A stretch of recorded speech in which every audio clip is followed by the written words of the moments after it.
Hello, seniors. Welcome to your next college readiness webinar. Today, we're really going to dive into thinking about financial aid and your applications. Today, this point of the year is really exciting in that many of you have started thinking about your applications, where you're going to apply, as well as many of you have even started filling out your financial aid applications. Today, we're going to start, finish, or check the status of your application. Some of us are in different spots. We'll review different resources for your college applications because those deadlines are coming up little by little. We're going to even walk through when those deadlines are as you're thinking about them. So here's our agenda. We're first going to talk about financial aid. Remember, this is so important in the process as you think about how am I going to pay for college? We'll talk quite a bit about college applications. We'll give you different resources and tools to help you stay on track and to make sure you get support from people like your mentors, people like us along the way. You'll have time to debrief with your mentor group, and you'll have time to complete your college readiness action items.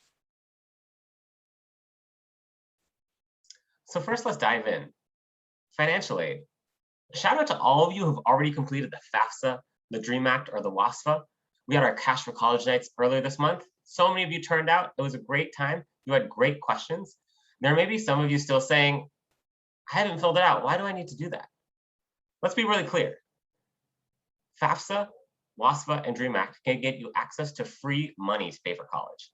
That includes grants, which is money from the government, or scholarships, money from perhaps your school, perhaps money from the government, or even a private organization that can help pay towards your education. Please note, financial aid applications can give you access to both need and merit-based scholarships. A need-based scholarship is based on your family's finances. A merit-based scholarship is based on your achievements. Maybe that's academic, maybe that's athletic, maybe that's something to do with your community leadership or involvement. For some colleges, to even be considered for a merit scholarship, you do need to fill out a financial aid application. So we strongly recommend that everyone fills these out. You also get access to low interest loans. The government is going to offer you loans, which is money you have to pay back at lower interest rates than somewhere like a private organization like a Sallie Mae. If you were to take out those private loans, you actually end up taking out or having to pay back more money than you would from something you got from the FAFSA, the WASFA, or the DREAM Act. Really importantly, depending on where you are, these forms also give you access to things like the Cal Grant in California, free money for college, the Washington College Grant in Washington State, again, free money for college, and the College Bound Scholarship if you're in Washington. Many Washington seniors, you might have a question. You sign up for a College Bound Scholarship in middle school. What happens after that? Please remember, you must fill out your financial aid application to activate your scholarship, which is the average price of in-state public tuition plus a small book allowance. Meaning, you could go somewhere like UW-Seattle, you can go somewhere like Wazoo, you could go somewhere like Central Washington University or Eastern, tuition free, and have your books covered. We strongly recommend that every senior completes a financial aid application. Please reach out to your peers and help them out if they have questions on how to fill it out as well. Some of you might be thinking, but in my situation, it still doesn't make sense. You really could be missing out on a lot of financial aid. Some myths that we've heard from students about this are, oh, my parents make too much money, I make too much money, I won't qualify. Only students with good grades get to financial aid, or the application is too hard to fill out. We're with you on that one. The application is really hard. At the same time, we do have supports around you. You are welcome to make appointments with us as the college readiness team, or reach out to your school faculty for support to fill out your financial aid application. Don't let the questions be a barrier for you. Let's work on those as a partner to support you. Please note that the FAFSA application does not ask you for your grades. There are scholarships out there that might be merit-based, some grants out there that might be merit-based. In terms of this initial application, you are eligible for aid regardless of where your grades are. So everyone, again, we recommend everyone should submit one. As a quick reminder, if you have not filled out your form yet, if you are a US citizen, you should be completing the FAFSA. If you are not a US citizen, you should be completing the DREAM Act if you are in California, or the WASFA if you are in Washington. Please be clear that you are only filling out one form. Sometimes people get confused and say, should I fill out the FAFSA and the WASFA? Only one form for every student. It is dependent on your status, not your parents. Make sure that you're only filling out based on your status. So you might be thinking, what now? If you have filled out your form, kudos to you, you are on track. In the wintertime through the spring, your college will receive your information, get that back, and offer you grants, loans, scholarships, work study for college. If you have not filled yours out yet, make sure you're completing your application. If you need help, email College Readiness. We're happy to set up an appointment with you to help you complete your application. Okay, now is the moment you've been waiting for, college applications. You've made your list and it's time to start applying to schools. Some of you have already started and that's great. Keep up the good work. We're with you every step of the way. And for everyone else, this is where we're going to kick off one of the most exciting parts of senior year. So first, you might be asking yourself, how do I apply? Well, the short answer is it depends on the school and the application they use. So in California, there are two main public systems that you've heard us talk about, the UCs and the CSUs, and they both use their own platform, which means they both have their own websites that you create logins and you will complete the applications through those platforms. So you'll have to make an account on each one. For both the UCs and the CSUs, you will need a copy of your transcript to complete the applications because they will ask you to input your classes and your grades. For the UCs, you'll also need to answer 4 personal insight questions. So those are the essays that you've been working on over the past few weeks. And at the CSUs, if you're applying for ELP, you'll need 2 recommenders. Washington is a little different. UW Seattle and UW Bothell both use the coalition application.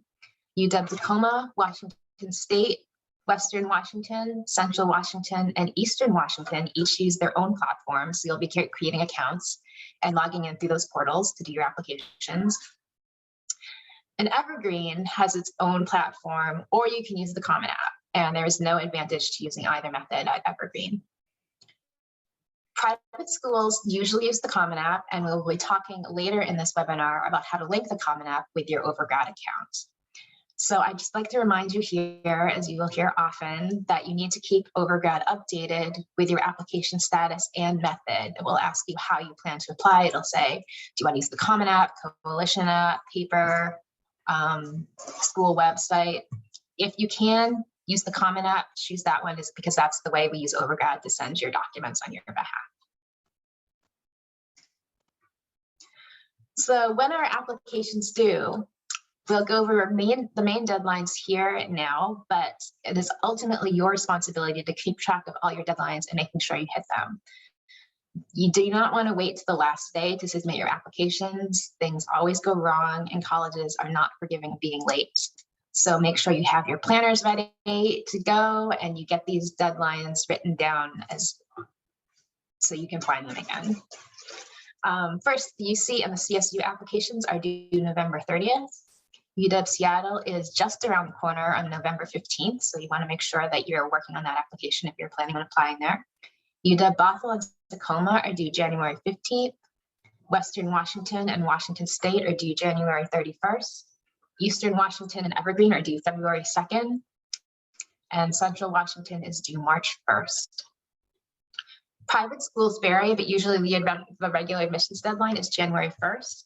Early admissions deadline, though, can be as early as November 1st. So again, some schools have rolling admissions. So find your deadlines, work backwards for them, get those deadlines in your planner and your phone, however you keep track of these things. And again, make sure that everything is done on time.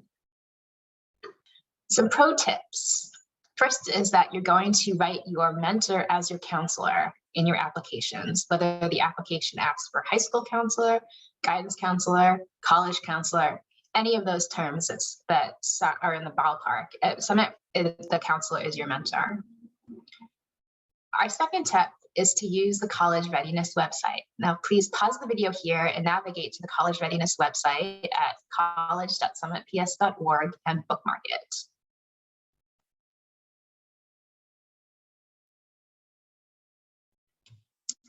Welcome back.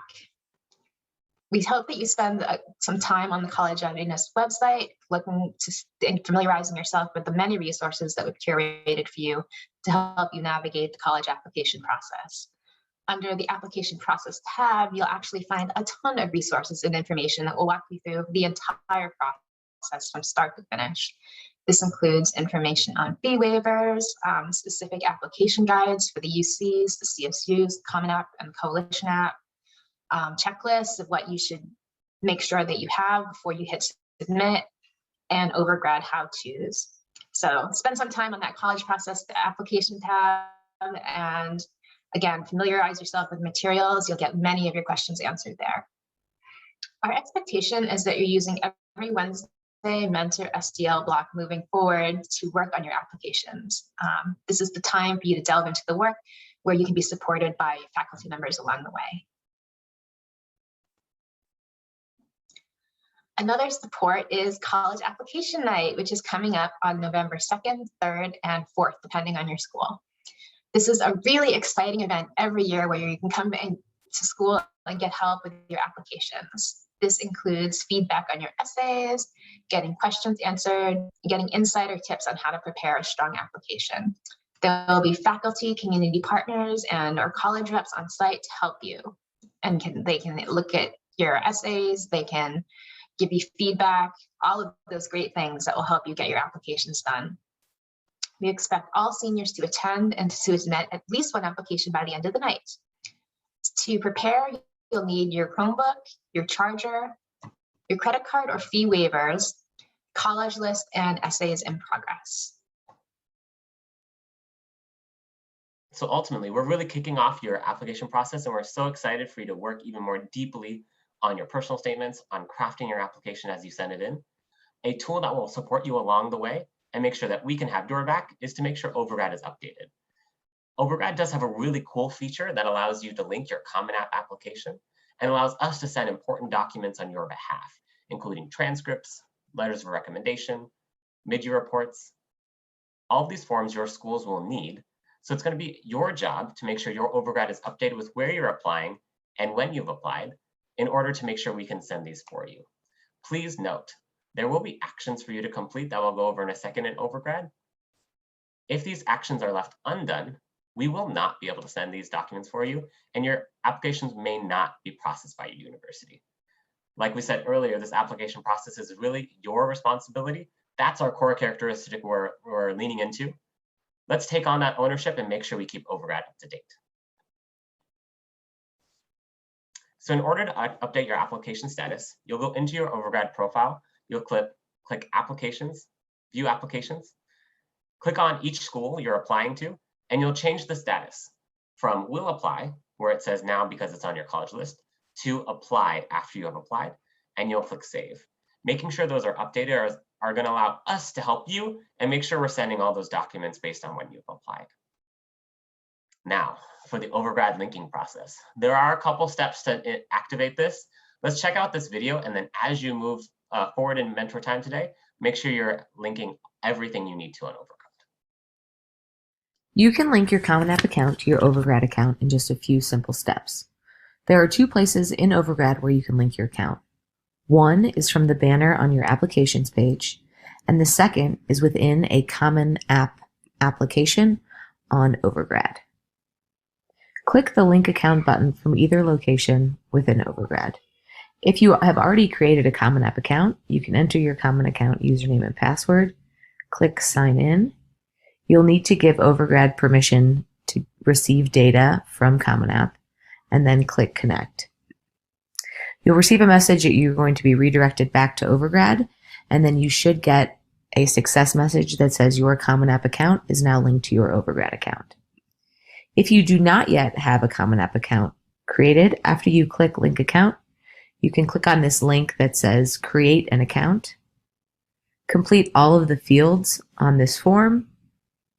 Click Create Account. Once again, you'll need to give Overgrad permission to receive data from Common App. Click Connect. Once again, you'll be directed back to Overgrad and should receive the same success message that your Common App account is now linked to your Overgrad account. Okay, so you've heard this many times, but just one last reminder, it is essential that you link your Common App and Overgrad accounts so that Summit can send required documents to your schools. You can see how easy it is. There's 2 different ways, it's just a couple steps. You've totally got this. If the Common App is available as an option of how to apply, you always want to choose it. So on the example that we showed you, it says applying through, and there's different websites, there's different options. You always want to choose the Common App. If you see an exclamation mark in your account on Overgrad, it means there's the required action or step that you need to take to move forward. And that means we will not be able to send your letters of recommendation or your documents until you've resolved it. So make sure that you don't have any exclamation marks in Overgrad so as you move forward. Okay, we gave you a lot of information today, but don't get overwhelmed. There are 3 main takeaways. The first is that you should work with your family to complete your financial aid applications. And this can be the FAFSA, California Dream Act, or the WASFA. The second takeaway is that you should start working on your college applications or keep working on them if you've already started. You now know how to link your Overgrad and Common App accounts. The state portals are open and the Coalition app is live. Use the resources on the College Readiness website to help you, that Applications tab, and make sure you keep Overgrad up to date. And finally, we want to remind you that you can do it. It might seem like a lot right now, but some students go on to great schools where they're happy and successful, and that's going to be you next year. And this process, no matter how long and complicated it might feel at the moment, is how you get there to that next exciting step in your life. Remember that we on the College Readiness team are always here to support you along with your mentors, teachers, and school leaders. We want you to be successful, and we'll do everything in our power to help you meet your goals. So in your mentor group debrief, we'd like you to focus on 4 main questions. 1, what did you hear? 2, why is this work important? 3, what did this make you think about? And 4, what questions do you have? Please try and touch on the 3 main areas we talked about today, which are financial aid, college applications, and Overgrad. Please pause the video here and have a 10-minute discussion with your mentor group.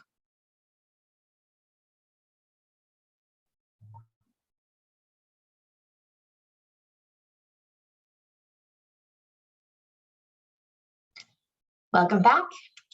For the rest of the time today, we would like you to finish filling out your financial aid application, if you're doing it, and your college applications. Feel free to G-chat us during the block or email us anytime. Thank you for listening today. And again, always let us know how we can support you, and best of luck as you move forward with your application process.